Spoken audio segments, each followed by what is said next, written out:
Ikaze kuri Semugeshi Bayingana DOSSIER ANALYTIQUE wadukurikira ku mbuga zose nkoranyambaga dukoresha Instagram, TikTok, Facebook ndetse na X, hose ni Semugeshi Bayingana.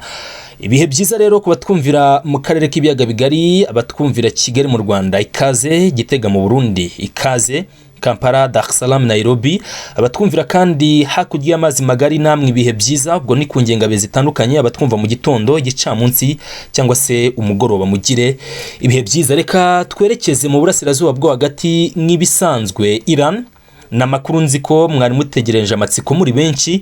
Ese Iran iraza gusubiza iki ku byo Leta Zunze Ubumwe za Amerika zari zayisabye ariko biciye mu muhuza ariwe Pakistan? Iran rero kera kabaye abategetsi b'Tehran bahugutse nkuko Garbafi yari yemeje ko batarabonye umwanya wo kunyuza amaso cyangwa se kureba zirangingo 14 Leta Zunze Ubumwe za Amerika zohereje umuhuza we Pakistan kugira ngo barebe bizishoboka ziganirweho, hanyuma zishyiraga akadomo cyangwa se iherezo kuri izi ntambara zikomeje kubica bigacika mu burasirazuba bwo hagati. Ibyatsi bindi mu bisubizo byose Iran yanyujije mu muhuza wa Pakistan ariko basubiza Leta Zunze Ubumwe za Amerika nuko site zose nucleaire za Iran na nimwe muri zo izasenywa cyangwa se ngihagarika imirimo burundu. Ubyumvishe neza, site nucleaire za Iran na nimwe izahagarika imirimo cyangwa se gifunge burundu mu gihe cyose Iran itaremezwa cyangwa se ngo isinya amasezerano y'amahoro arambye, ibyo bo bita permanent agreement, bitari ibyo gusinya gahenge ariko kandi gashobora kuvogerwa mu gihe kiri imbere.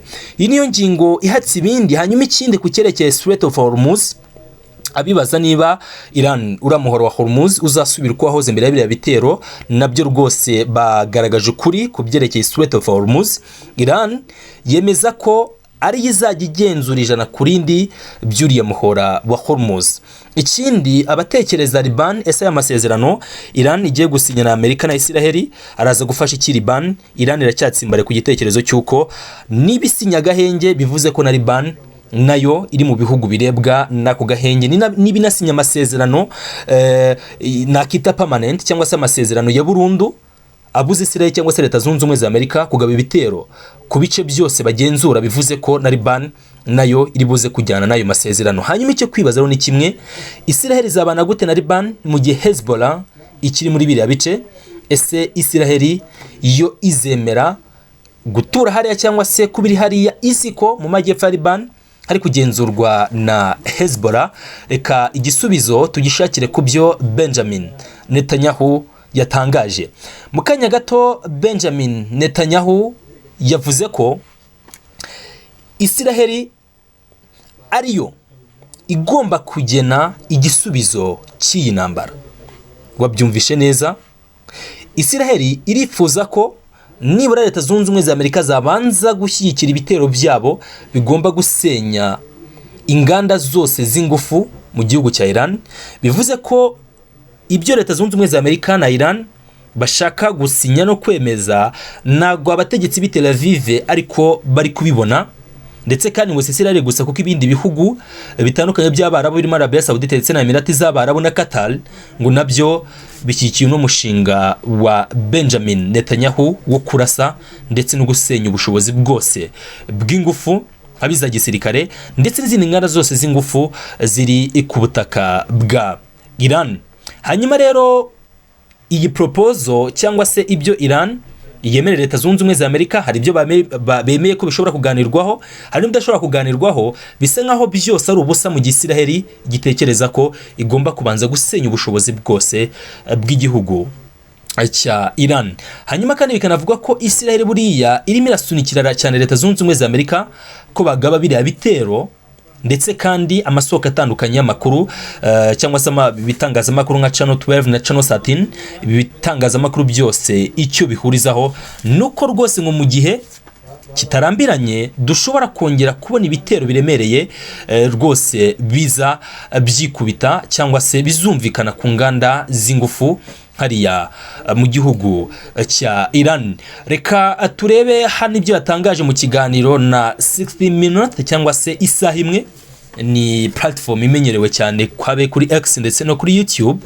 Ahangaha baganira, Benjamin Netanyahu yavuze ko intambara ya Irani igomba kurangira kuko hari by'Isiraheli nabyo yashyizemo uruhare.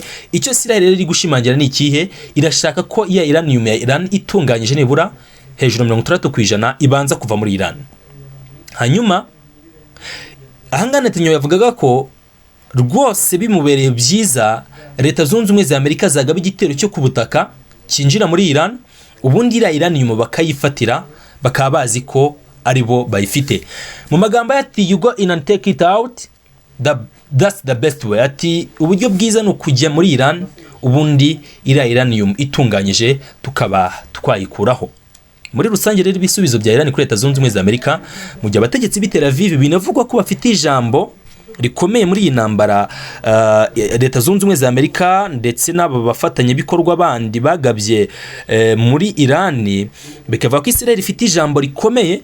Ndetse mujye mwumva kenshi niba ndi buze kubyita ibirego cyangwa se mu makuru ajya hanze avuga ko buriya ngo Trump yaba yakuruwe mu iyi ntambara na Israel, nubwo mu kiganiro giheruka yabihakanye. Trump yavuze ko rwose atigeze ajya muri iriya ntambara ayikuruwemo na Israel, ariko ikigaragara nuko abategetsi b'i Tel Aviv ibyo badashaka bidashobora gukorwa.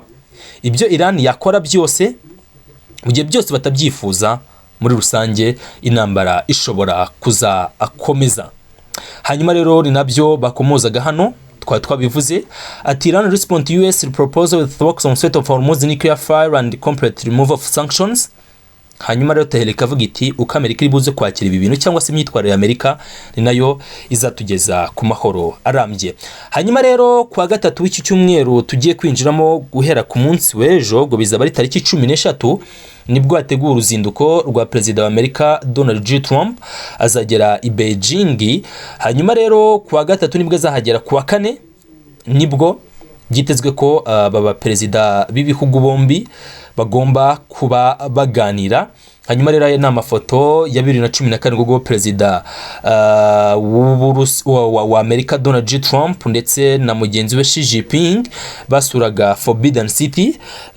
Ni umujyi bivugwa ko watawe, ni umujyi rwose w'ingenzi cyane ubitse amateka menshi y'Ubushinwa. Aha rero ni mu myaka hafi, ngira ngo murabona ko ari imyaka, ngira ngo ni imyaka hafi 9 itambutseho, imyaka 9 ishize bano bakuru b'ibihugu byombi bagendana, cyangwa se Perezida wa Leta Zunze Ubumwe za Amerika nyine agendera igihugu cy'Ubushinwa.